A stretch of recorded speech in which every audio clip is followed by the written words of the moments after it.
recorded. I'd like to welcome everybody to the May 21st, 2025 Seek Board meeting. We'll call this meeting to order.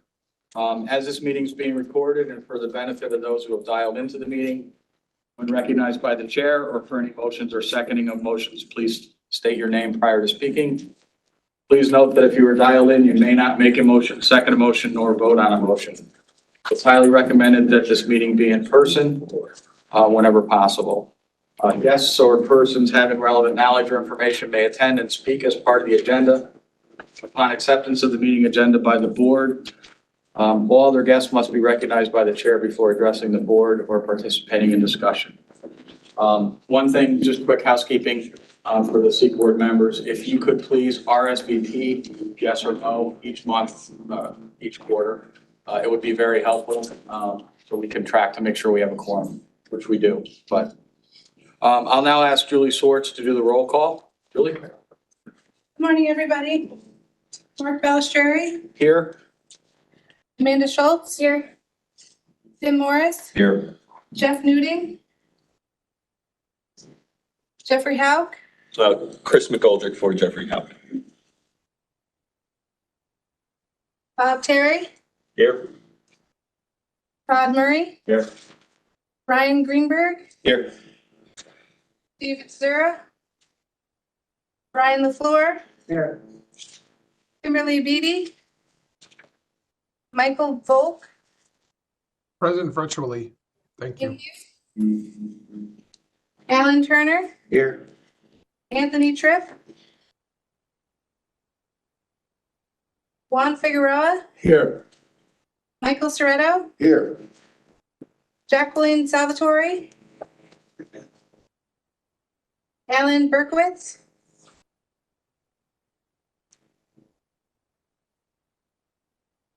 We meet quorum. Thank you, Julie. Everyone should have received a copy of the January 29th meeting minutes. Are there any questions or corrections? All right, I'll entertain a motion to accept the minutes. I'll second it. Brian LaFleur, Mike Soretto, all in favor? Carried.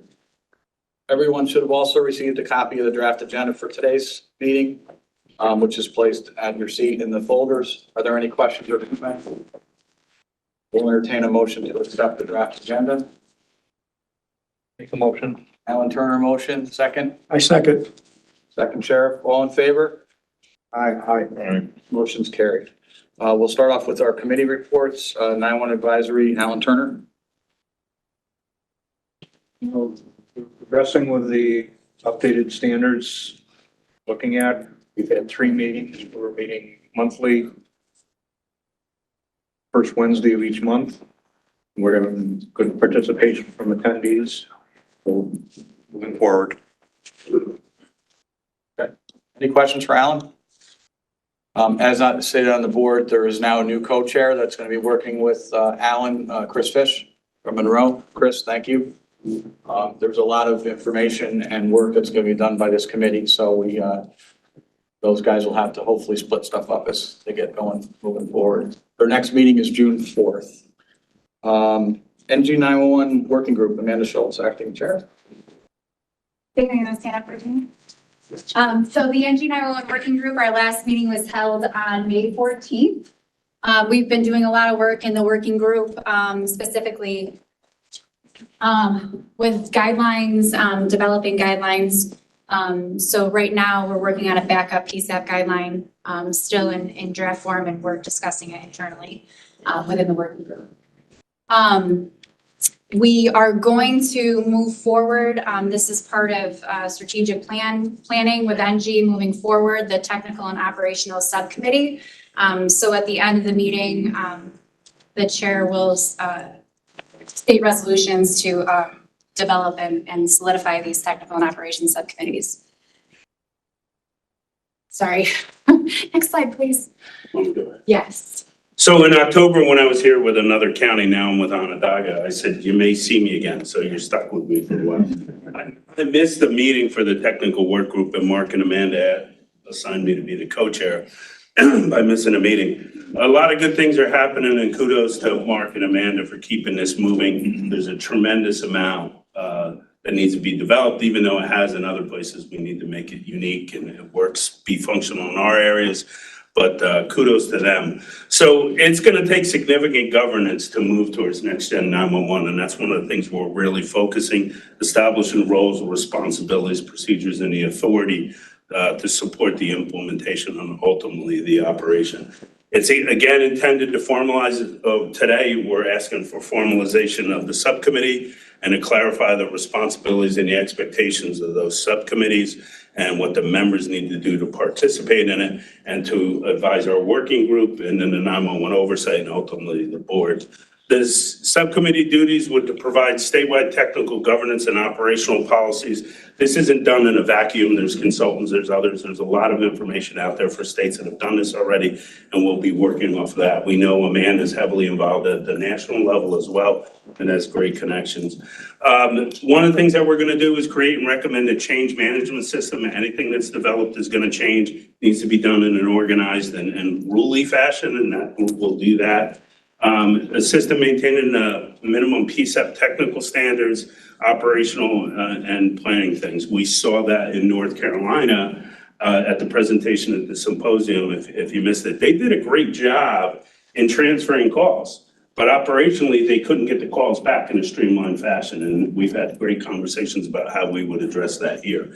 To provide advice and recommendations related to the system plan process, and advise and make recommendations related to operational efficiencies and potential cost saving.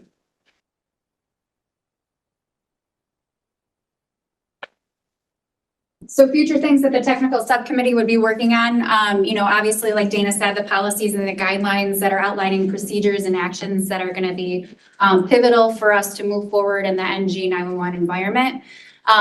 Along with that, standards to ensure interoperability between all of the PSAPs across the state. And then obviously continuing the looking forward at new technology that's coming and how it addresses, training and PSAP personnel and how they can accommodate to it. So those are the things that we're proposing that the technical subcommittee will start working on, if so passed today. Next slide, please.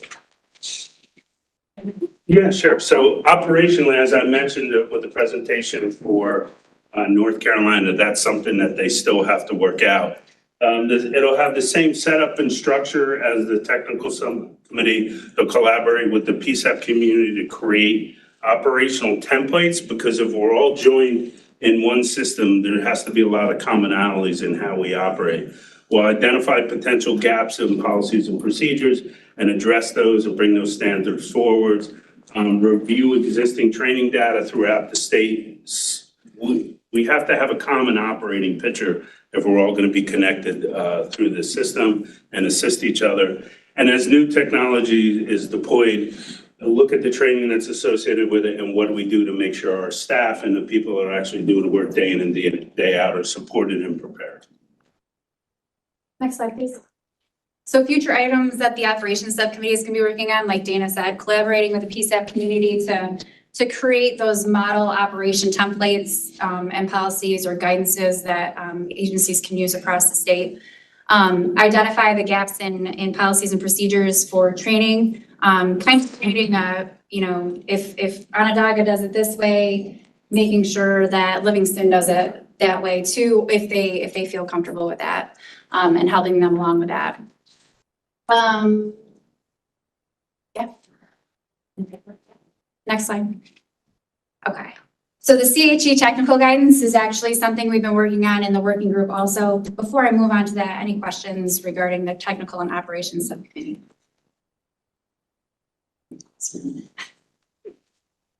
Okay. So the CHE technical guidance is something that we've been working on in the working group, and that is in your folder. There's a copy of it that we're going to ask to be considered in our operations. This is going to help. The intention of this guidance is to guide the PSAPs in planning for or procuring new call handling equipment or updating or refreshing their call handling equipment. A lot of things that we've heard in the PSAP community is, I don't even know what to ask for when I develop an RFP or I'm updating my system to comply with the national standards, the I3 standard that's out there for call handler equipment. This is what this document helps those PSAPs with. There's a lot of things in the CHG is what we call it, document that gives good guidance on what they should be considering to bring their call handler equipment up to the I3 standard. Next slide, please. So again, in that document, I3 capable, that's the national standard to make sure that calls are being processed correctly in the NG 911 environment. Processing the multimedia 911 calls and texts associated with caller location, all of those technical words that I won't go into, but you can definitely read them through that technical guidance. I think this area is going to be really important. And I know we have great vendors out there that sell very capable products, but ultimately it's up to the centers and all of us who provide the standard, the service, that the equipment we are purchasing meets those things. And what we saw with North Carolina, the emergency incident data objects, that's going to be a significant lift and a very important part of this component. Because if you can't get the call back home or get it dispatched, all of this is for naught. So it's very important. And this standard is well thought out, well developed, and easily obtained if you work cooperatively with your vendors. Absolutely. Another big important part of this was the sharing the third bullet down, share call and incident data, the IDO, with other systems involved in incident processing. So CAD is a huge component of obviously the 911 systems. Right now, the I3 standards generally state information how to share incident data across CAD systems. But there is also another standard that's being developed, the EIDO standard, that helps with that also. So it's a good thing that we've been talking about it on numerous calls that we've been on about CAD interoperability and how that's going to happen. And this helps outline those standards that should be met by the vendors. Next slide, please. End of report, unless there's any questions. Thanks, Dana. Thank you. Thank you, guys. So we'll move on to the GIS working group. Jason, I don't know, is Steve on the phone? Steve's on the phone, Jason's here. I'll present first. Okay. We've had 4 regular meetings since the last Seat Board meeting. We're average attendance of 81, which is a great increase.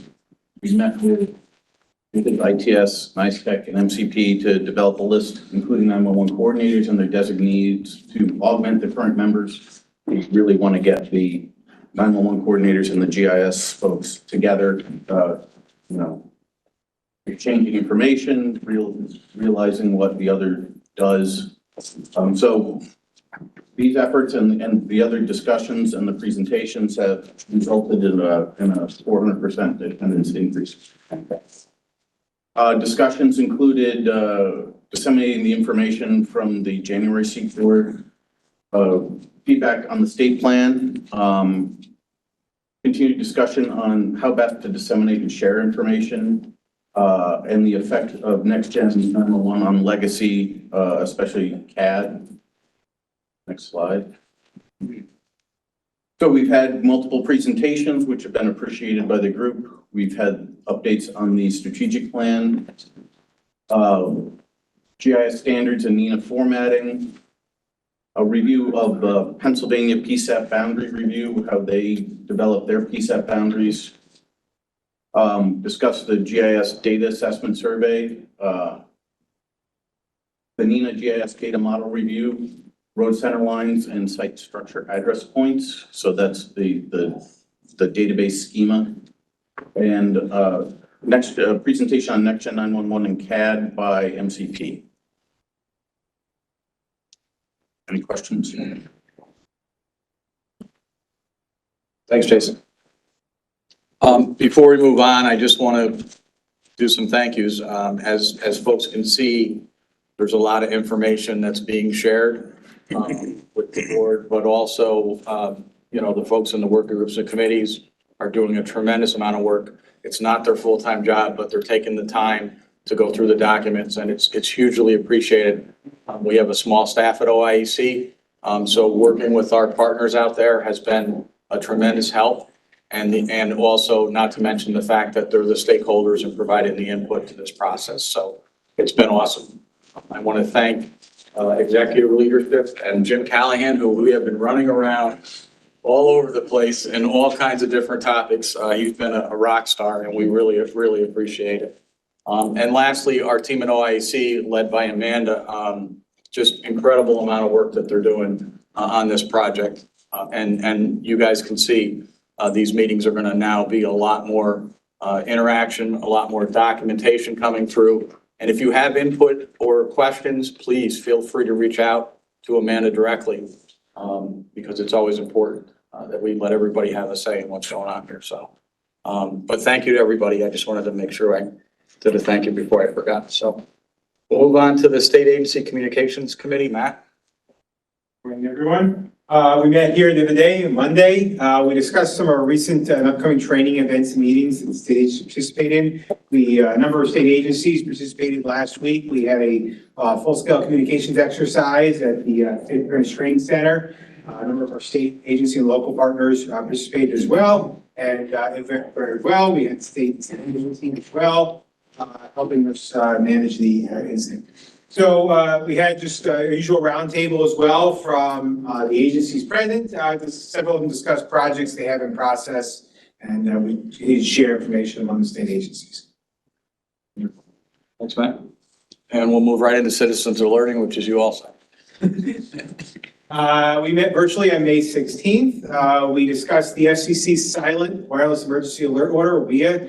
The FCC has now given permission or capability to alerting authorities when sending a wireless emergency alert. That's what goes off on your cell phone with that loud attention tone. The ability to do it silently. So in a maybe an active shooter situation where you don't want everyone's phones in a building wailing with the loud alert tone, you want to be able to send it silently just on their screen. An alerting authority will have the ability to do that.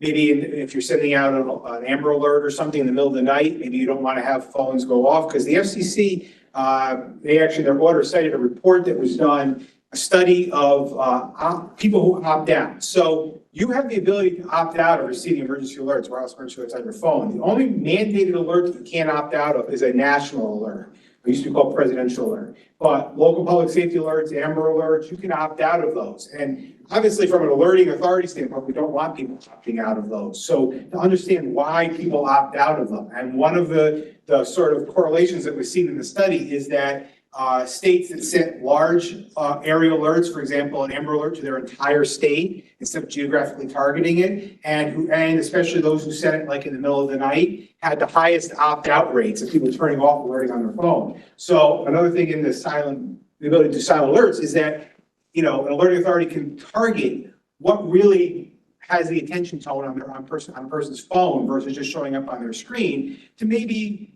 keep, you know, the opt-out numbers down by not sort of oversaturating people with alerts.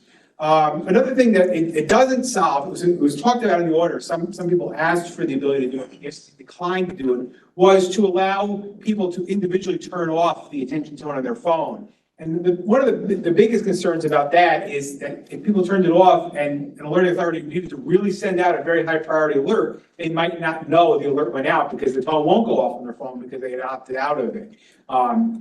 A lot of the sort of other interest in turning that off was from domestic violence survivors groups. So there are people who have a secret cell phone, and an alert can give away that phone, and you have that phone. So it doesn't do that. They didn't adopt that, but it's still something to think about when you're sending an alert. There might be people who don't want people to know they have a phone, and now their phone is making this loud wailing tone. We also discussed the New York Alert Working Group. We have a resolution, I think, later under new business to talk about formally creating a New York Alert Working Group.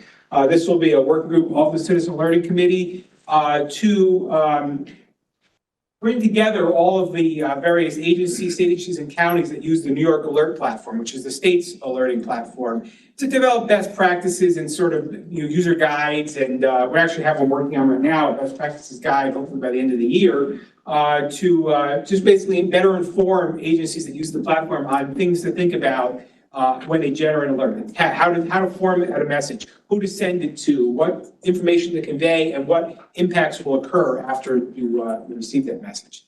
I also just want to quickly mention, this was the message that definitely was in the news, and a lot of you may have heard of it already. DHSES has launched 333-111. It is a text to join alerting service. It is similar to New York Alert, but it is not subscription based. You don't have to create an account, sign up for it through selection of all the features you have to do in a New York Alert sign up. But it also does not have as much information. It's more of a curated service where they'll manually send certain high profile weather or other emergency alerts. You just text the counties you're interested in. So maybe the county you live in, the county you work in, you do one at a time. You can't do multiple texts, send multiple texts. Just text like Albany to 333-111, and you get a text message back that says you've signed up now for those alerts from Albany County. And you can do multiple ones. This is a website on the DHSES website with more details and some more instructions. And I also mentioned that Tyler Russa from New York City Emergency Management has offered to act as the committee secretary and take notes as well. Any questions? I have a question. For the 333-111, does that supplement or take the place of county aware? My county has what's called Orleans Aware as an app. No. Do they work in tandem with each other, or? I don't know specifically. They don't technically work in tandem. I mean, in terms of sort of a process of sending alert, we have to speak to the State Watch Center and OEM to find out if they're going to coordinate sort of manually generating those with a county that might manage it. But it does not, like if you sign up for 333-114 Orleans, you don't get your messages, for example. It's not, they're not linked together. Okay. It would just be dishes messages? Yeah, so, right, which could include things like weather alerts, but they're curated, not an automatic transmission of the weather alerts, so. And I guess two questions on that one. So one, how is that being, like, how do people know to sign up for this? Outside this meeting, it's the first time I've seen it. So Okay, it was maybe 2 or 3 weeks ago. There were quite a few news articles about it. I know when they did a press release and some news like, video snippets and that kind of thing on some of the local news. But I know it's being messaged. Within a few days, they had thousands of people sign up, so. Social media too. They put it on our social media through dishes. Yeah. Do we have any communication out to even just emergency responders, like a flyer or something that we can share this with? Because if they work in a different county, like we would share that, we have 80,000 EMS providers. We would share that with all of them to say, hey, if you want to sign up for this, this might be helpful for you. We'll reach out to them and get you a copy of that and get it to you. That'd be great. Thanks. Any other questions for Matt? Thanks, Matt. We'll now entertain a motion to accept committee reports. Motion Brian LaFleur, second Ryan, all in favor? Aye. Opposed? Carried. We'll move into our program updates. Phil is going to go over our grants.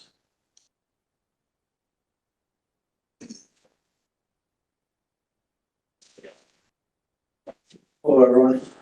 So the Next Generation 911 grant is out, 85 million, due back on June 4th, as well as the targeted grant on the 11th for 40 million. SIG formula and PSAP operations are still in progress right now, so performance period for the Next Generation 911 grant is from 1st of August through the 31st of July in 2030. So a little bit of time, but as you all know, time goes quickly. Purpose is for the county level primary PSAPs and backup centers to prepare for NG 911.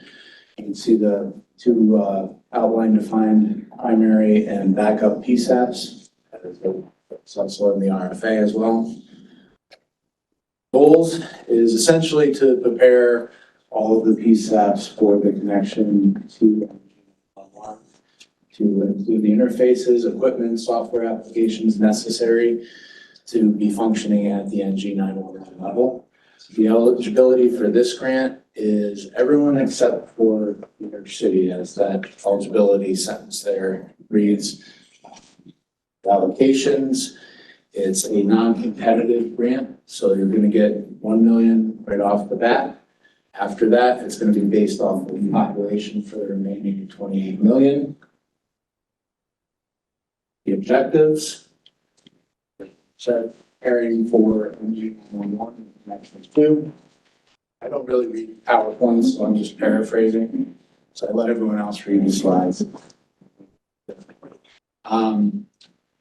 We're trying to develop that multi-jurisdictional compatibility throughout the state and to get that support of interoperability communications, which I think through our grant programs, we have done a fantastic job of moving forward throughout the years, especially with the collaboration we've had with the C3 group, C board, and other entities and stakeholders throughout the state. So we definitely are moving forward, but to preface it, what was mentioned earlier with the governance, it's definitely going to be a huge part of building out this next gen 911 system and plan for the state. As you can see, we're trying to get towards the same materials, platforms, software programs, equipment, the best that we can. This grant is aimed to do that. Going to move on.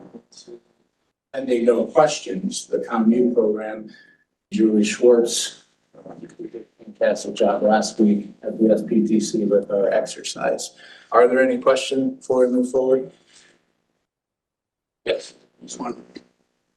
The funding for this grant is strictly from the state or federal or a combination? State. Just state. So there's no concern about it possibly going away with changes going on and what we see in other atmospheres. Every budgetary year is different, so right now it's state funding. This is the way it is currently. So subject to possible change, but that's to be determined. Thank you.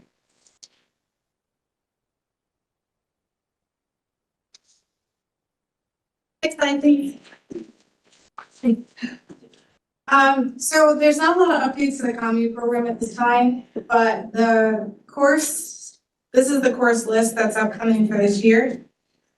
We put in the TA request as they had asked me to submit it, even though we don't know the current situation with our federal funding. So we have several courses and requests that are pending, but this will be posted on our website. So if anybody wants to look it up, it'll be posted on our website. And we are having a few courses that were postponed, which we have to identify dates for. So I'll be working with Washington County and Tompkins County for the Commonwealth course and exercise. So as Matt and Phil mentioned, we completed our multi-agency response communications exercise last Friday. It ran from May 13th to the 15th. The exercise was an actual 2-day exercise. It just took some prep time on the day before. The scenario was the Rome tornado weather event. We use that as the Rome tornadoes as the scenario for our event because we figured that that was the most recent weather event. It was heavy lift. It involved a lot of agencies.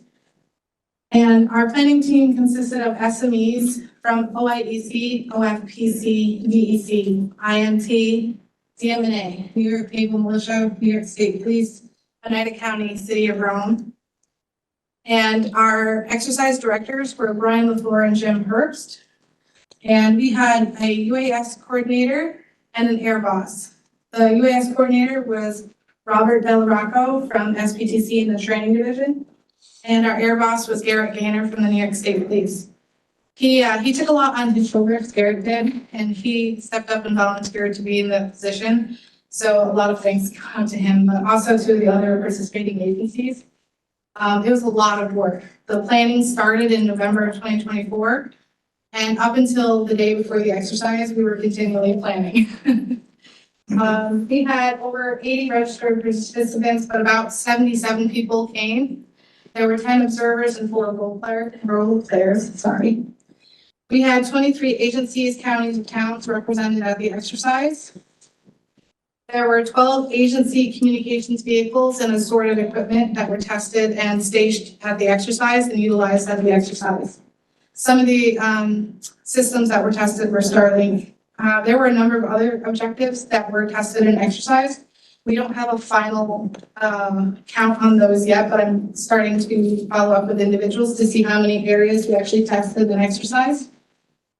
There was collaboration with the incident management team with aspects of the exercise, which included the briefings. They had logistics, planning, and finance operations also. And it was a combined effort with them supporting our exercise. And it actually showed us a lot of areas where this exercise brought out a lot of things that we could use the IMT for going forward, and areas where we need to work with them and expand on our collaboration. The exercise was highly successful and revealed a lot of real world issues, which is the point of an exercise. We did great and we corrected a lot of issues, and we also got a lot of exercising and testing done. These are just some pictures from the exercise. In the top photo, it's the participants from the communications side in the front with the vest on, and then the incident management team in the back. And then on the bottom picture is a lineup of the vehicles. We have the Command 1 vehicle, we had New York State Police, we had OFPC, DEC. I think there was another truck and trailer in there, but I can't really scan, so I apologize. But DMNA also had a trailer there, and we also had, DMNA had 3 helicopters that made it to the exercise for testing on their side for objectives that they had. And I believe we actually were able to sustain and maintain communication from ground to air on the set frequencies and channels. So it was a really good accomplishment. 2 of the helicopters that came were Black Hawk medevac helicopters, and only 1 got to run through the testing with a mannequin to go through the hoist and basket of lifting mannequin. The other helicopter kind of ran out of time and had to go back for refueling. And then we also had a Chinook CH-47, I believe that's what they're called. I apologize if that's incorrect. And we were originally planning to put the UTV with a repeater and a staff of 4 people on board, set up the repeater, and then they were going to do another team with the dismantling of the repeater and return to the base. But we only got the repeater on board, but we did get 10 staff on board with the Chinook and the repeater, and we were able to set up the repeater and test it. So that was a success. Overall, it was really exciting, fun to watch. And then I just want to share for the commute program and communications courses that regardless of the issues with the budget and the funding with the federal government and the unknown with the cybersecurity and infrastructure security agency with the emergency communications division, that we're going to continue moving forward with our courses. We are, I don't know, like probably 95% self-sustainable with our courses right now. The only task that we're going to be taking on is printing our own course materials. We can now officially teach all courses except for ITSL, which we have goals for the fall to complete, getting some instructors on board for ITSL. Any questions? Okay, thank you. So I want to take a moment and thank Julie, who's done a tremendous amount of work with the commute program. She's taken it all on. Phil has assisted too. And Brian LaFleur, one of our SEEK board members, as she mentioned, was involved in the ComEx last week. I don't know if you want to say anything or. It was an interesting project. Last year's ComEx, we had 70 participants. And when we first started in November planning this one, we said, you know what? That was a lot of people to keep track of, herding cats, whatever you want to call it. So we're going to keep this one smaller. We had 120 people this year. So between the IMT and all our communications people, the helicopters were great. We won't mention it. Julie got to ride in the Chinook. Yeah, okay. It went very well. We had some great people there, and a lot of things were identified that we need to talk about. And I think it was very good, a real good learning experience. Well, thank you to you and Jim and Julie for taking the lead on it. So, and it was great collaboration, and with the state police, the M&A, DEC, the local and county officials there. I hope I didn't leave anybody out, but it was really good to see the collaboration. IMT did a tremendous job, as they always do. So thank you, Julie, again. Thank you. I'll turn it over to Amanda Schultz to give us a 911 program update. Matt, I can drive. Oh. I got it. Give me a break. All right, so the 911 program unit updates. We've put out for 3 temporary project coordinator positions. They have been posted.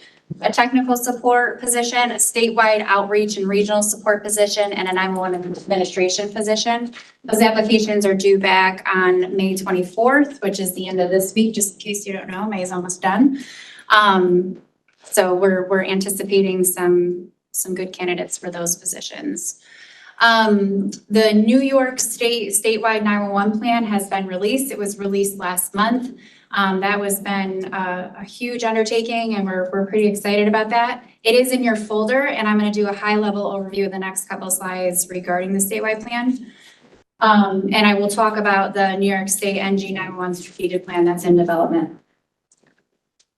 So the 911, the statewide 911 plan was developed to provide the foundational elements required to progress us towards NG 911. Those are the key components that are in the plan: the NG 911 roadmap, program and operations, technical systems, data development, maintenance support, and analysis and planning. The plan is made to be a decision-making tool. It's a plan that's made to give you and your stakeholders and your counties a forward-looking, holistic, iterative plan to help communicate the vision and the goals for the New York State's 911 systems. Sets an agenda for the progression and developing of the broad guidelines for 911.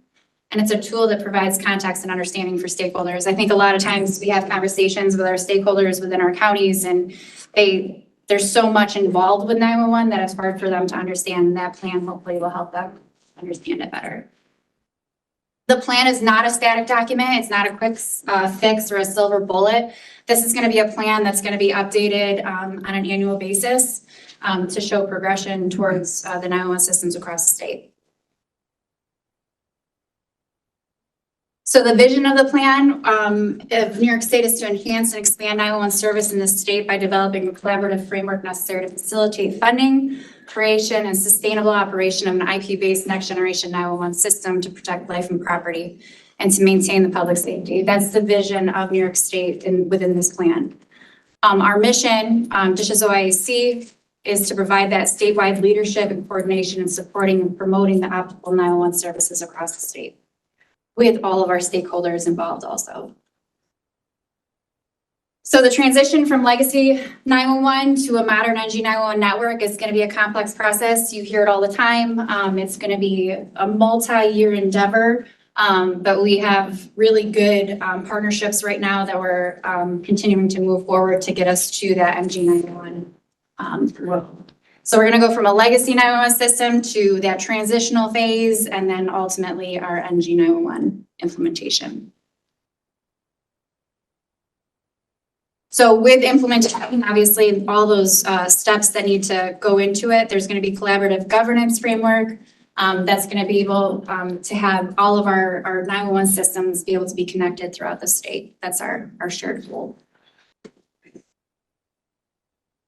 Not read this far away. All right, so the state's focus and priorities regarding 911 is the oversight, the management, and the funding, developing the requirements and the standards for the NG 911 system in collaboration with our stakeholders, creating and maintaining the NG 911 strategic plan, which I'll talk about in a couple slides. We're responsible for the public education piece of it. Again, that's going to be with the help of our stakeholders to know what the public is asking for, what they want to see, giving them the broad overview of how 911 works.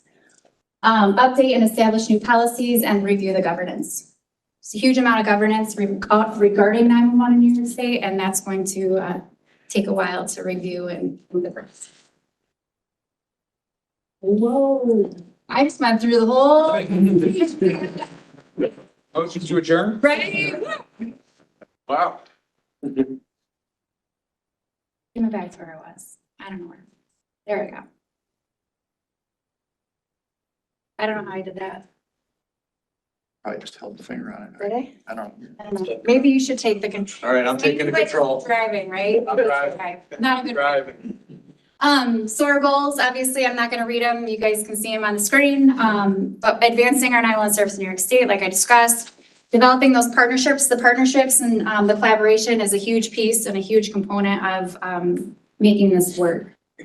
We can't do it without, you know, our working groups and our committees and all of the people that come together and support each other and support us. And then advising this board regarding keeping you abreast of what's happening during this whole transition. And I broke it. Okay. So also we're going to assess the options of what procurement methods would be the most beneficial for the development of RFPs regarding the emergency services IP network, the EZNet and the Next Gen Core services, along with some other functions that are going to be huge pieces of the puzzle. Supporting initiatives, ensuring obviously the standards and guidelines for the PSAPs while in transition to the NG 911. Conducting interconnectivity assessments on PSAPs and regions to make sure that everybody is going to be able to connect together, how they're going to connect together, doing those assessments. Implementing the statewide managed sections of the network, including interconnectivity to regional networks. Our partners in New York City are very well on the way to next generation 911 progression, and we would love to connect with them. We have to connect with them. So we're gonna have to work with them. Providing the interoperability and failover between PSAPs, this is a huge thing, especially in today's 911 systems. If your 911 system goes down, who's your backup? But now we have to think in a much greater section with bordering states and bordering provinces in Canada. So roles and responsibilities, each piece has a role and responsibility. Obviously, I've talked about OIAC's roles and responsibilities.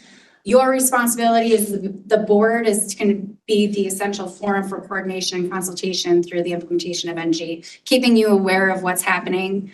And the board will continue to be responsible for the promulgation of the minimum PSAP standards that the 911 Advisory Committee works on. Cool. I think that's good. Yeah.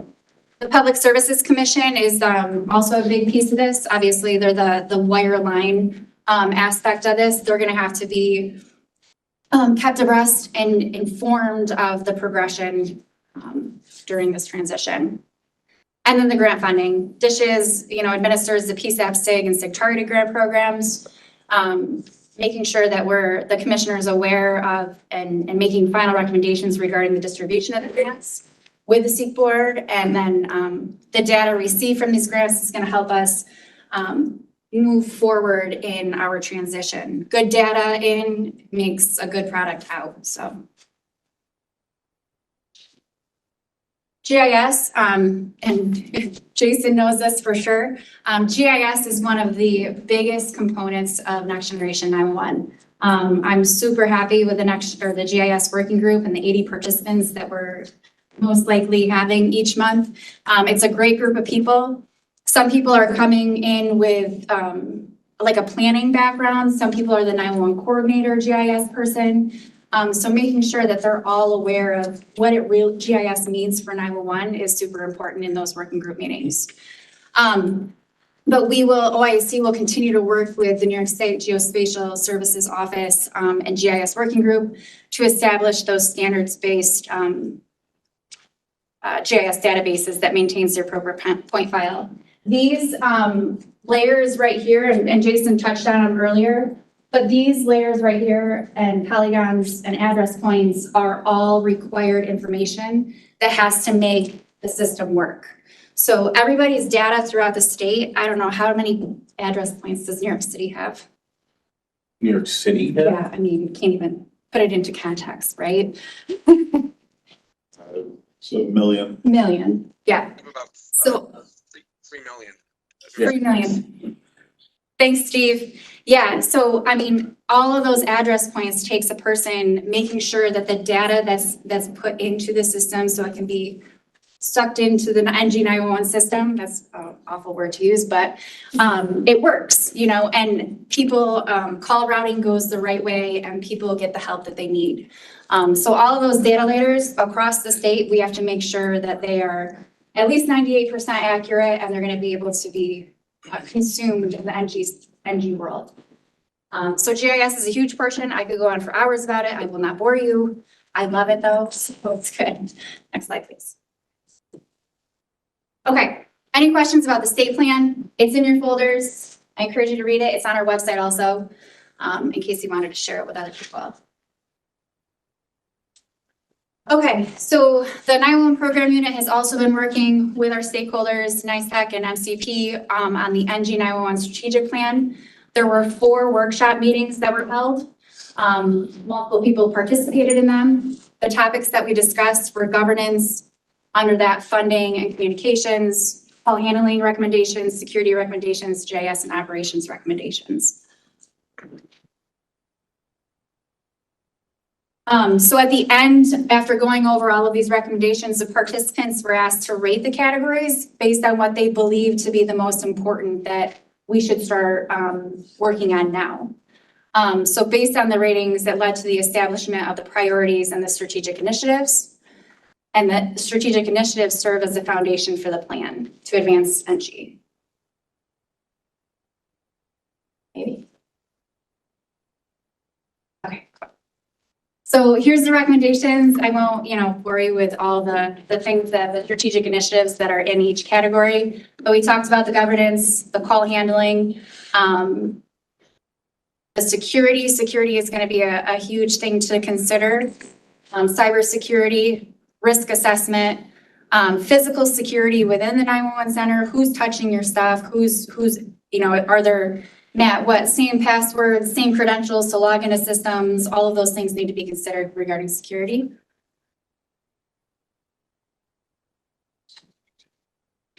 GIS I talked about, we could talk about for hours, but it's okay. And operations, our operations subcommittee will take on the bulk of this information, the policies, procedures, training, additional data, succession planning, COOP plans. And that is it, unless anybody has any questions that the 911 program's been doing for the past couple months. I know it's a lot. Again, kudos to Amanda and her staff for really working on getting things moving in the right direction. A ton of information for you folks. If you have questions, comments, concerns, suggestions, please don't hesitate to reach out to Amanda.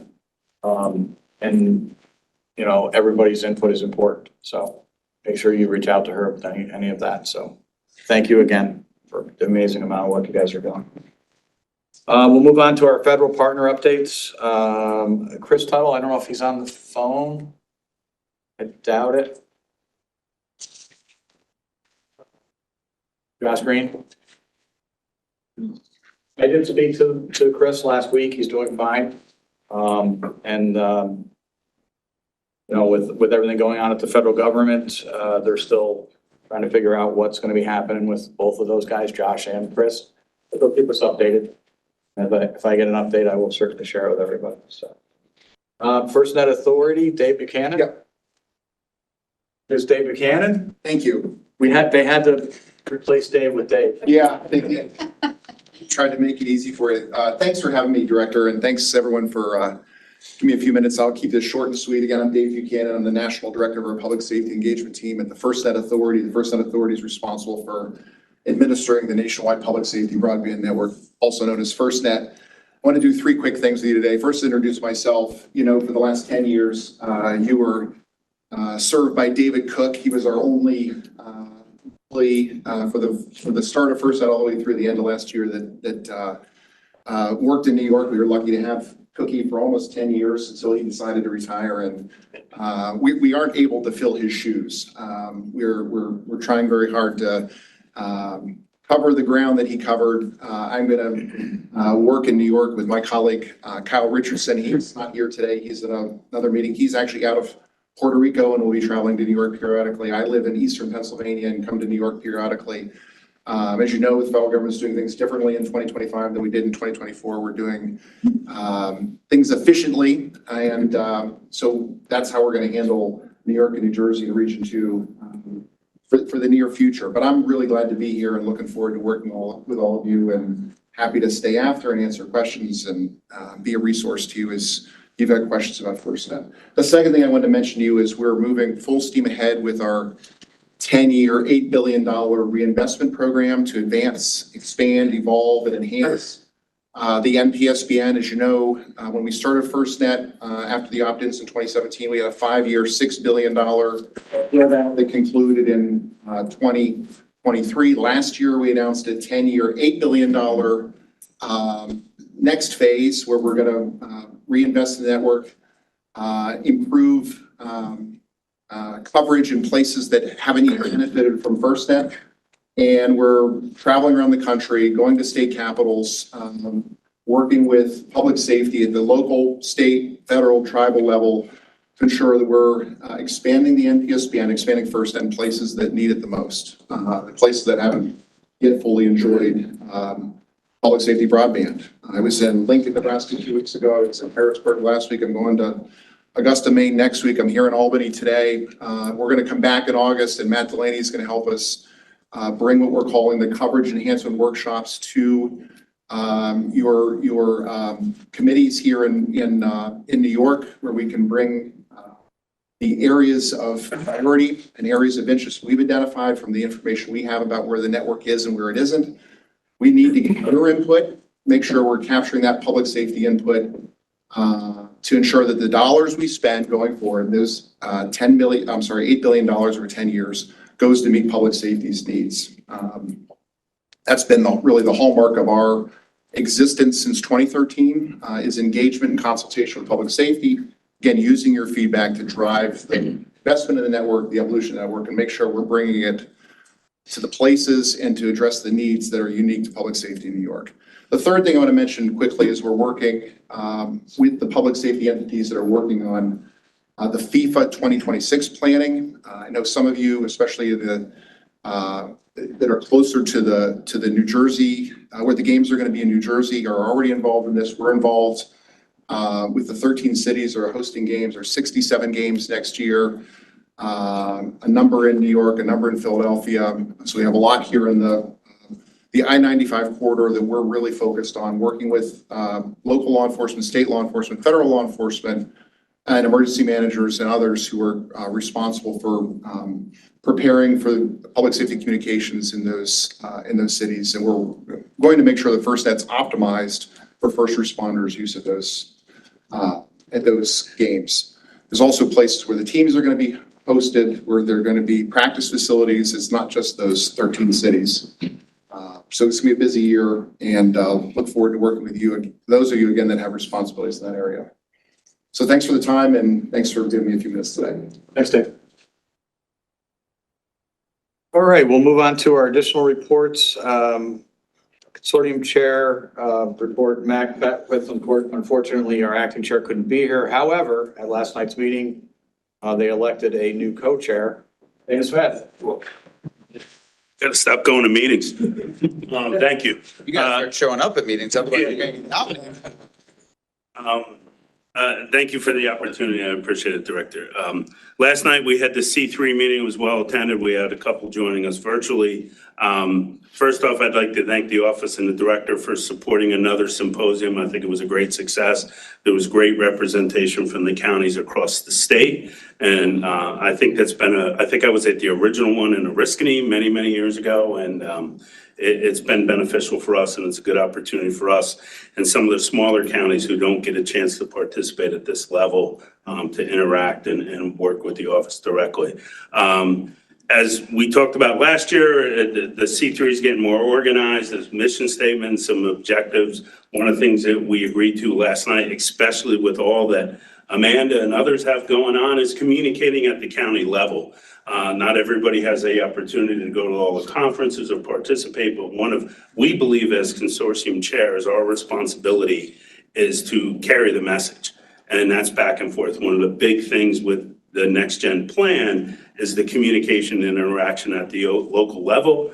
And the consortium chairs have agreed to step up and be that voice both ways, back and forth with the individual counties, and ensure their participation in them meeting the standards, and also with the office back. Thank you. Thanks, Dana. I believe Mr. Kopstein is on the phone for our SafeCom report. Good morning. Unfortunately, there's very, very little to report. We haven't had a SafeCom meeting since government efficiency was placed in. We have lost 100% of our contractor support, and ECD has lost a lot of personnel due to the reduction in force, and they're in the process of reorganizing. Once they reorganize, we'll start our meeting cadence over again. Thank you. Thanks, Jay. All right, any questions for Jay or Dana? We'll move on to old business. Is there any old business? You have any old business? Entertain a motion to accept. Make the motion. Motion, Sheriff. Seconded, Mike. All in favor? Aye. Opposed? Carried. New business. So one of the things that I was very impressed with was a presentation at our symposium and 911 Coordinators Conference. Terry Hastings, a senior policy advisor for dishes, had worked on this project for a while. It's a first responder mental health needs assessment that was completed. The information and data that was compiled is very interesting. And I think you'll find very important for you to see this presentation. So I'll turn it over to Terry Hastings. Yeah. Welcome. No, I'll catch it. Hi, everybody. Thanks for having me, Mark. Nice to see some familiar faces. I'll warn you in advance, this is a bit of a bummer presentation, but it's good to know about this stuff so we can do something about it. And my apologies, I know at least a few of you have seen this already, but those who have exposed you recently. But as Mark said, we are working on a first responder mental health needs assessment with our partners at SUNY New Paltz, the Institute of Disaster Mental Health, really great organization down there. First time ever we've done anything like this in New York State. It's the largest assessment of its kind that I've seen in the country, frankly, state level, state local responders. So two components that we did, an anonymous survey, and then a series of focus groups to kind of have deeper conversations around the survey results. I'll get into that in a second. And these slides have been available to you, so there's a lot on there. I don't expect you to read them all, but I'll hit the high points. So when we started this, we started with reviewing the literature. I'm sure you guys know about this, right? There's a growing trend out there of mental health challenges in the first responder community. Suicide rates among first responders are really, really high, much higher than the general population. Stress, anxiety, burnout, we're seeing more and more of this becoming a big issue. So we did some literature reviews, and then we developed a series of questions, and we sat down with some of our first responder partners to make sure those questions made sense. And then from there, we launched our survey in February 2024. It was open for a few weeks. We did some targeted outreach to make sure we got good representation across the state, and then it was closed So here's a quick breakdown of the demographics. It was really important to us to hit all first responder disciplines: fire service, EMS, law enforcement, emergency management, and a pretty healthy group of emergency communications folks as well. And then also, we wanted to ensure we had representation from the entire state. So in total, 6,000, a little over 6,003 survey respondents. That's a huge number. When we were trying to figure out, what would success look like, I thought a couple thousand. That's sort of where I thought we'd be. So the fact that 6,000 people saw fit to complete a survey of this kind, I think speaks volumes about the importance of the issue. And then we broke into some focus groups by discipline to have some deeper conversations about the survey and the findings, what it all means. And then I'm going to present to you kind of the findings, and we have some of the focus group insights covered in there throughout as well. So first of all, the sources of stress. We had a bunch of things folks could pick from. The number one source of stress is traumatic events. Not surprising. Being a first responder, you see this stuff every day, and some of these calls just never leave your brain, right? Not enough time to spend with family and friends, public perception of infection, situations encountered on the job, so on and so forth. I won't read them all to you. So suffice it to say, there's a lot of things that are causing stress out there. Now I'm going to break this down. I'm assuming a lot of you wear many hats, but I know a big focus is communications. So we're gonna kind of call out some of the emergency communication findings and see how that compares to the average, so to speak. So you can see the traumatic events is even a little higher. The 911 dispatchers in particular, every call is a bad call, right? Every day you're dealing with, call after call that's just bad news and dealing with people on their worst days. So that stuff certainly adds up. See, again, in almost all cases, the 911 community is higher than the average. These are some of the direct quotes. We had opportunity for folks to provide, feedback, unvarnished quotes, if you will. This is sort of some of the stuff that folks said.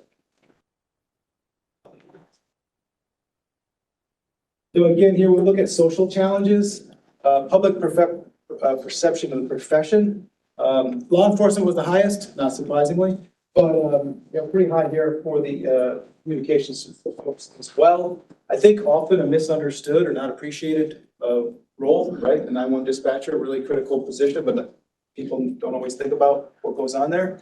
Not enough time with family and friends, different colleagues, gaming, work, social life, so on and so forth. But again, all across the board, 911 was fired. Limitations to the social life, is that just for the regular shift or is that because they're working too many hours? Yes. Yeah, and that's some of the stuff that we kind of got into. Again, you're reacting to a survey question, so you have to have some deeper conversations about what do you mean by that. But it was sort of all of the above when we were talking to And that, if I may, that's a great point. We forget how things have changed in the last 4 or 5 years. Everything's on the cameras. People don't go out anymore. It is an isolating job for all of them. the practical aspects of the job. Again, we're all first responders, but certainly 911 shift work is challenging.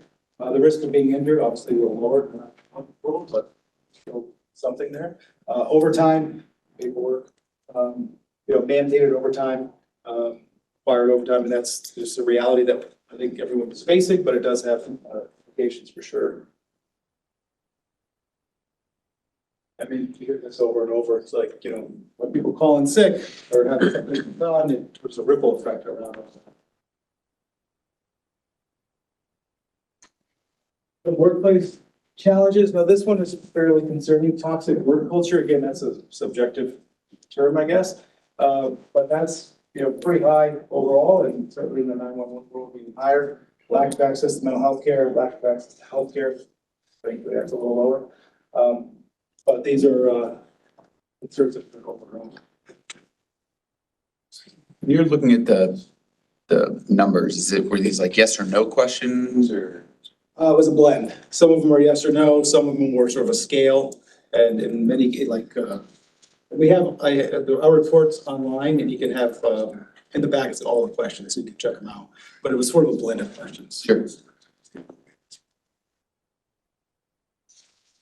So negative aspects to personal life is pretty aspects of someone's life is impacted by this, by the nature of your work, your home life, physical life, health, social life, family relationships, and friendships.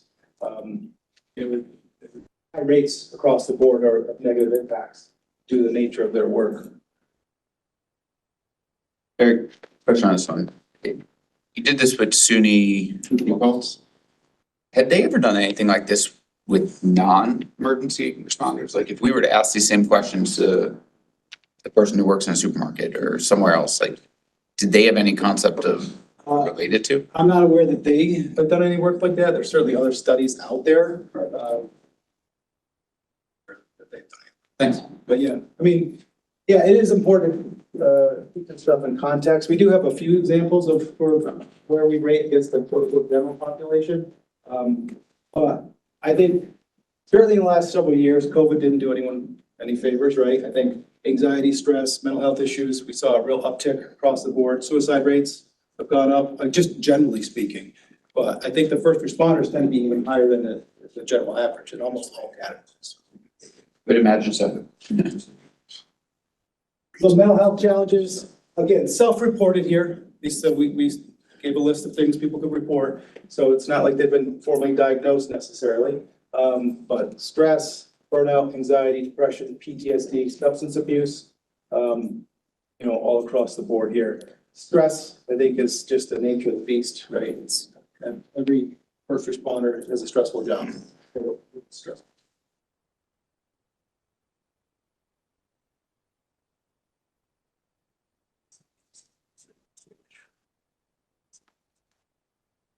So some other symptoms that folks could identify, sleep disturbance, that tends to be the first thing. That's like the canary in the coal mine, right? If you're having, everybody has sleepless nights, but if you're having a pattern of that over time, there's generally something behind that.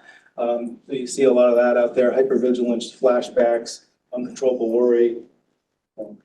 Thoughts and suicide, I'll talk more about that in a second.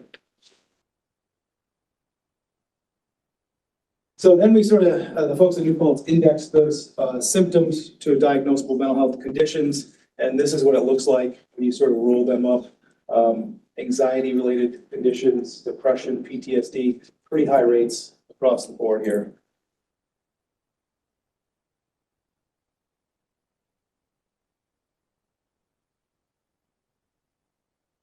So suicide. So our average, the people that indicated they had suicidal ideation or thoughts of suicide due to the nature of their work, that was a cause of their contributing factor anyways, 16% was the average. The emergency communications was the highest at 21%.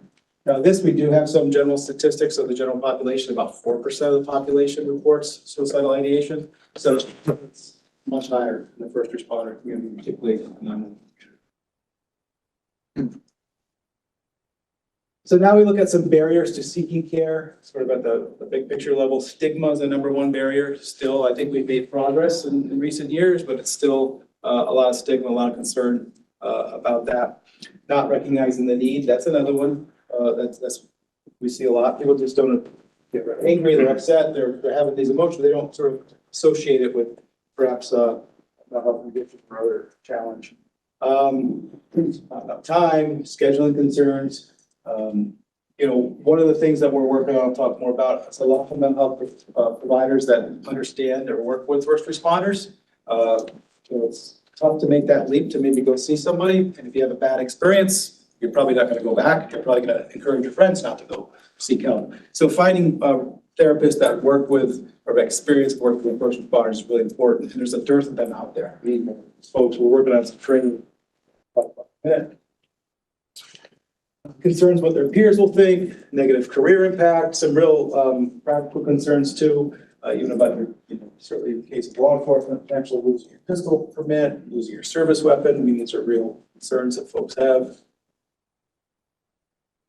So again, we break it down looking at the 911 community, pretty much higher across the board, which is consistent with the overall trend. Confidentiality, another big one.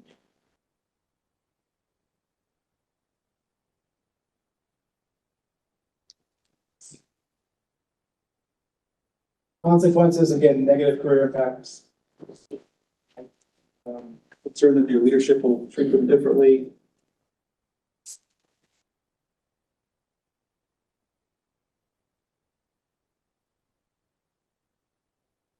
And logistical issues, time, scheduling, expense, lack of employer support.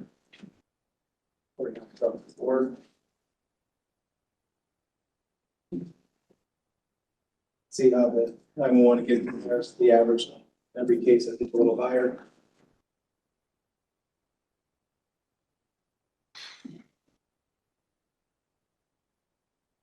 Again, this statement, we've heard this over and over. It's finding someone that really understands the nature of being a first responder, scheduling issues, not being able to keep your appointments, just some practical issues like that. And then, we hear examples of, again, first responders, they take the leap, they meet with a therapist, the therapist gets overwhelmed by their stories, right? They can't even handle sort of hearing what they're up against. That doesn't help. So people that can, really cater to the needs of first responders is important. So we asked about different programming or trainings or workshops. Stress management was number one. We have a stress management workshop that we've developed it internally here for our staff, but it's available to others if folks are interested. Happy to talk to you. It's only a couple hours. It's, it's practical stuff that you could use to hopefully help manage your stress level. So that was a big one, coping with anxiety and depression, awareness of mental health challenges, understanding stigma, mindfulness, addressing drug and alcohol abuse, and suicide. So these are all things that we're working on, either trying to develop courses or identify existing workshops and trainings that might be available.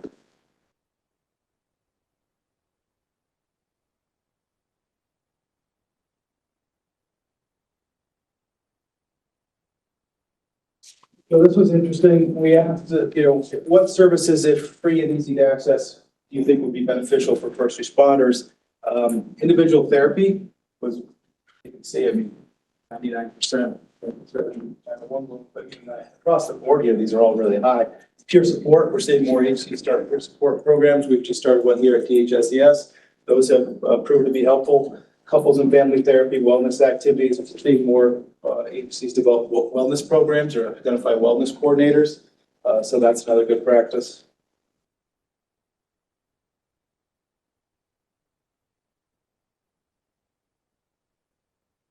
So some additional themes, kind of the struggle for work-life balance. I think that's the biggest misnomer out there, right? It's almost impossible to get that right. But doesn't mean we shouldn't try. Feeling overworked and underpaid. A lot of, highlighting the importance of physical activity, gym memberships, having, things that people do to stress. A lot of folks looking for paid time off to seek mental health care. A lot of appreciation for us, asking the questions, but also a healthy dose of skepticism. I know you'll find it shocking that first responders are skeptical about it, but thanks for the survey. Nothing's going to come of it. Hopefully we'll change that attitude, but certainly understandable. And then again, a lot of concerns about, potentially, fear of retribution, or, stigma, or, I have issues, but we're afraid to kind of move forward. Concerns about repercussions, as you spoke about, but these themes came up over and over again. Other findings, a lot of words on the page, but basically, career first responders had higher rates compared to volunteers, which I guess makes sense, given that they're probably more exposed to it. Overall, mid-career responders reported higher level of stress and health impacts than folks either early or late in their career, which again, probably makes sense. And although stigma is a major challenge, we definitely see signs of that improving, certainly with the younger folks, newer generation folks seemingly a little more open to address these issues or talk about these issues. Here's some direct quotes. I'll leave it up here for a minute. Again, make these slides available to you. But the one that kind of resonated with me was being a first responder is the most rewarding career I've ever been or had, but it's also the most destructive. Two sides of the coin there, right? It's a really rewarding, challenging, great job, but you're also seeing a lot of bad stuff every day, and that stuff will get to you over time.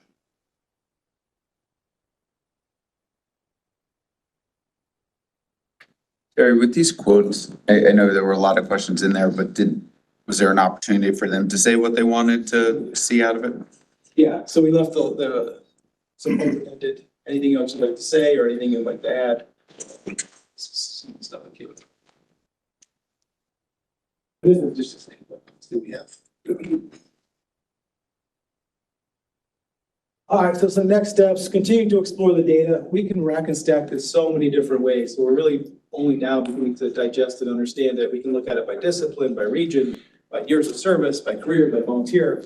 So we're doing some of those sort of data analytics around that. Continuing to socialize the findings I've been presenting at various different forums, just to raise awareness about these issues, and then identify advanced solutions.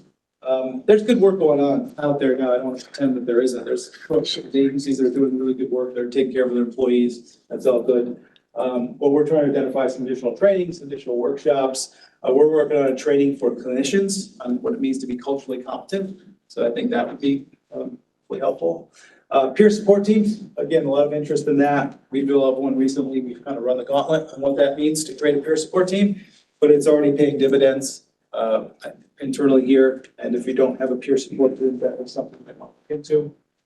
And then one interesting thing, and I don't have a lot of details on this, but it was in the budget to create a first responder counseling scholarship proposal. So first responders could go back and have get a scholarship to become a counselor. That we think it's a great way to build cultural competencies and have folks that are doing the work ultimately, get credentialed to be a counselor. So with that, again, I know it's a bit of a bummer, but I'm happy to answer any questions or elaborate on anything. Sir? I've seen a lot of the quotes and whatnot is people feeling that their bosses and administration are not supportive of them getting help.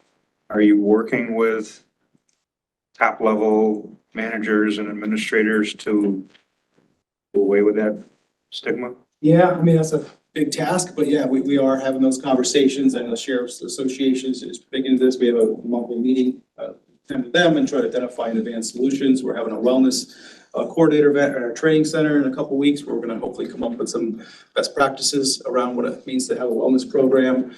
So yeah, we are trying to hit it at all levels, because it does have to come, you need the buy-in, and then you need the support. That's really important. And thanks, Terry. So we started an offshore wellness unit. We actually have a social clinical worker. We have a peer.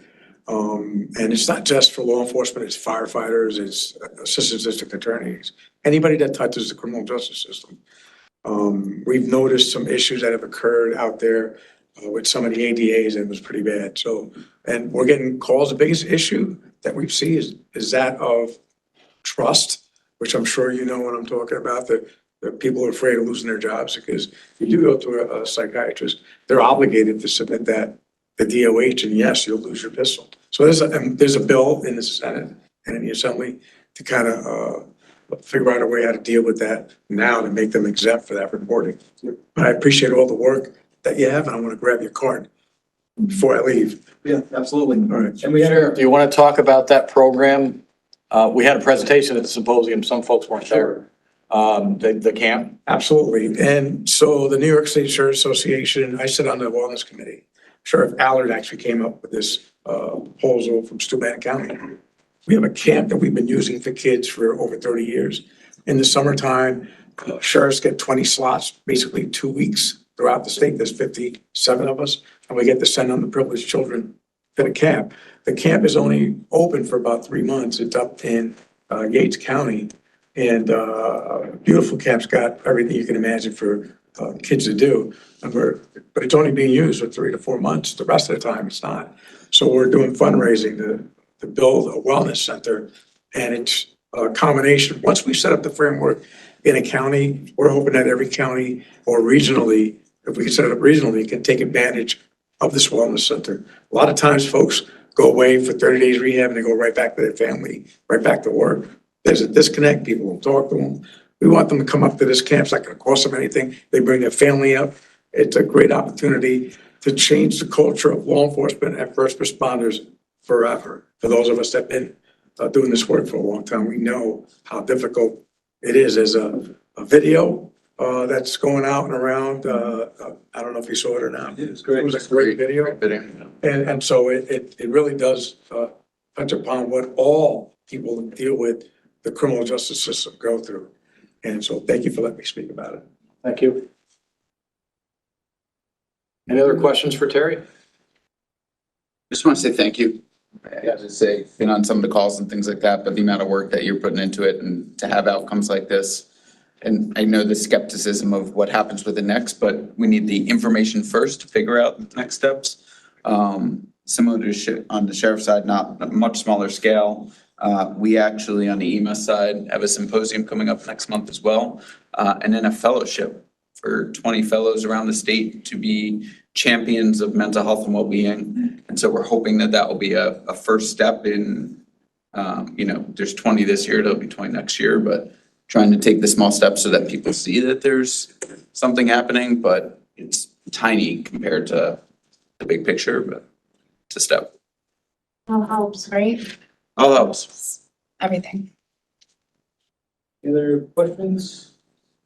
But you said this was also up on the website as well? Yeah, so it's on our website. Maybe I can give you a link, Amanda, if you Yeah. want me to send notes around or something, but we can make sure everybody has a copy. I was gonna say, which part of the Dishes website? Our web notoriously hard to navigate, it's Blackpool. We'll make it available. Ryan, I'll send it to you. I'll send it out to the group too. Yeah. Great, thanks. And I'll send the slides out also with that. Is that? Thanks, everybody. Thanks, Eric.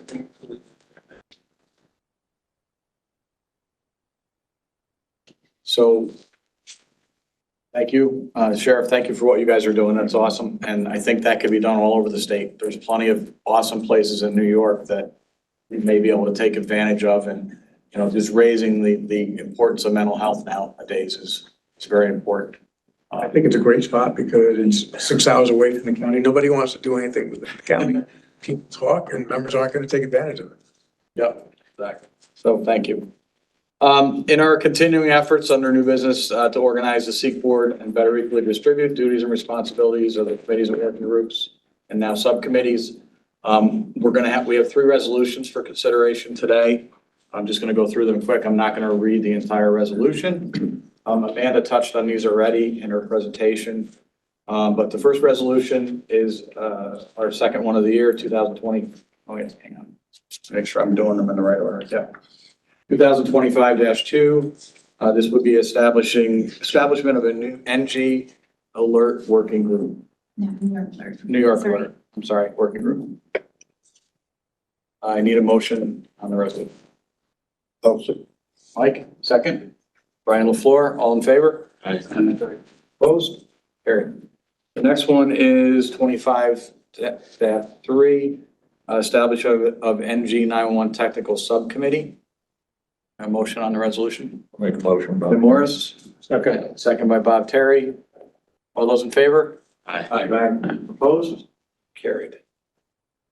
And the last one for today is the establishment of the NG 911 operations subcommittee, 2025-4. Entertain motion. Tim, all in favor? Opposed? Carried. Thank you very much for that. In your packets, just to reiterate, there's the New York State plan. There is a CHE technical guidelines. If you have any questions on either one of those, please route them to Amanda. You also see in there a RACES guideline that we're working on. If you have any questions on that, I assume Matt Delaney. And then there's a variance draft in their document for the wireless PSAP standards that we're working on. Please take a look at that. And if you have any questions, comments, concerns, suggestions, please get them back to Amanda. We're going to try and get that out there as quickly as we can. There's a lot of folks that with the new standard would like to submit variances. So, I don't see a races. the RACES one? The RACES guideline we'll send in the email. Okay. Yep.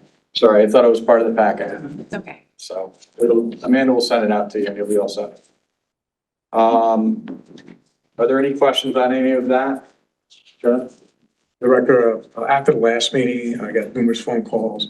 Some sheriffs have the 911. In other cases, the county runs it.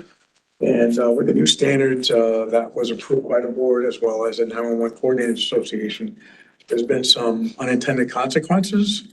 Also got calls from civil service, which I forwarded you the email relating to that.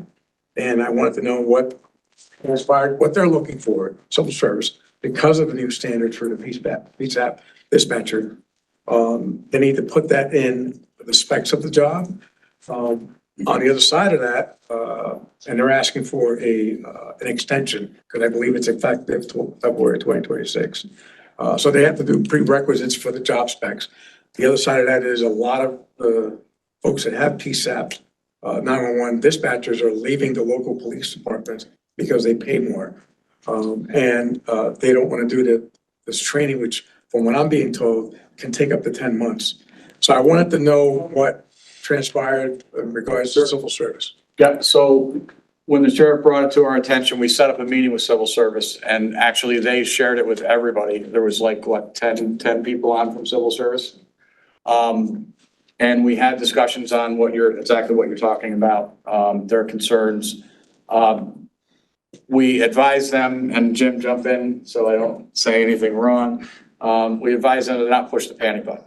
This is not what the intent was. These standards have been out there for a while. One of the things that's important is they're wireless PSAP standards.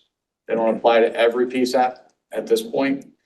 And I know the 911 Advisory Committee is working on that. What other points would you like to bring us from that meeting for civil service? think it's okay to mention, so our discussion of civil service in part focused on development of guidance on this. I think civil service is still working on that. If it's not out already, they should be sending it out at some point in the future. But also a core focus was to the extent there are concerns about the new standards coming into effect in a way that somehow disrupted current hiring practices.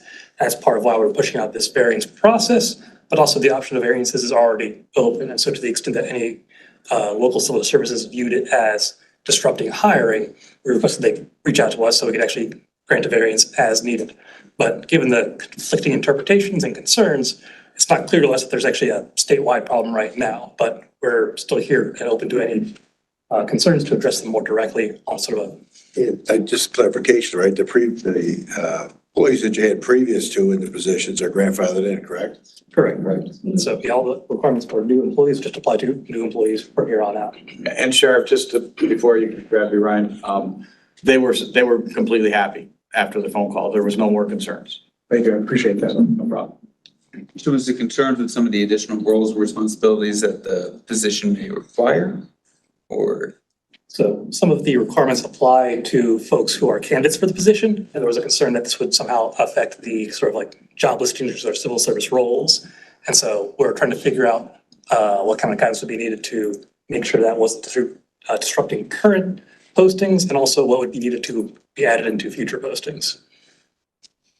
Did that satisfy them? Yes. Relating to the extension, because they were asking for an extension? Yes, no, they didn't need the extension after we spoke. Thank you. It's kind of all encompassed into it, so, Right. yeah. Right. And it actually was very beneficial to both sides because now we've got civil service on board with any future items that might pertain to them. They're going to be sitting on the committee now. Correct. And the standards, you know, from their eyes are recommendations or requirements that will be required on. So the standards are mandatory for all public safety answering points that are designated to receive wireless 911 calls. So therefore, from the civil service side, they would say this is now a requirement on their side because of the other. Yeah, though they're also looking for a bit of guidance because some of the requirements are a bit open-ended, allowing local variations in terms of how they choose to implement it. And so they're trying to get a handle on just like where their mandatory minimums get applied by the standard, and we're trying to clarify that we were trying to take into account local variances or local circumstances. So we're trying to be a bit more open-ended than they thought we were trying to be initially. And for those that didn't have the benefit before or understanding, these standards have been around for a very long time. The goal at the time was to update them. It was giving back to the stakeholders and through the 911 Advisory Committee. And so the peers of the 911 community developed these updates to these standards and then made the recommendations to this group. And again, it's for wireless PSAPs only. But there is a variance process built in, and please take a look at that document. If you have any input on that, like I said, we'd like to get that out there as quickly as possible. You had a lot of, or have you had any agencies actually request a variance yet? We have. We have. That's why we need this, Yes. so they have a procedure to go through, so. And then if it goes through this procedure, which talks about coming back to this board, is there guidelines or standards that we're going to need to develop on what we would approve for variance, or is it a discretion of, or? Discretion. Frank, is it possible that you send an email relating to what we talked about? Because I get a lot of questions from the sheriffs relating to. Sure. Thank you. Absolutely. Any other questions?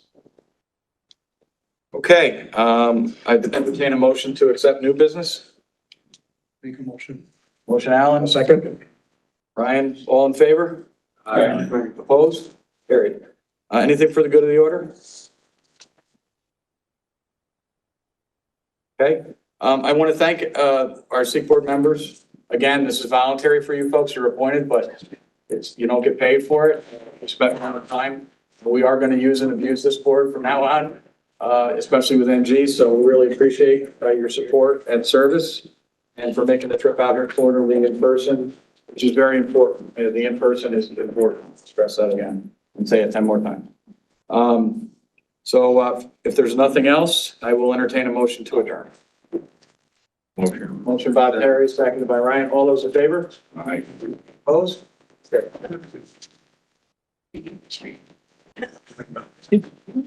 A little noise that says something.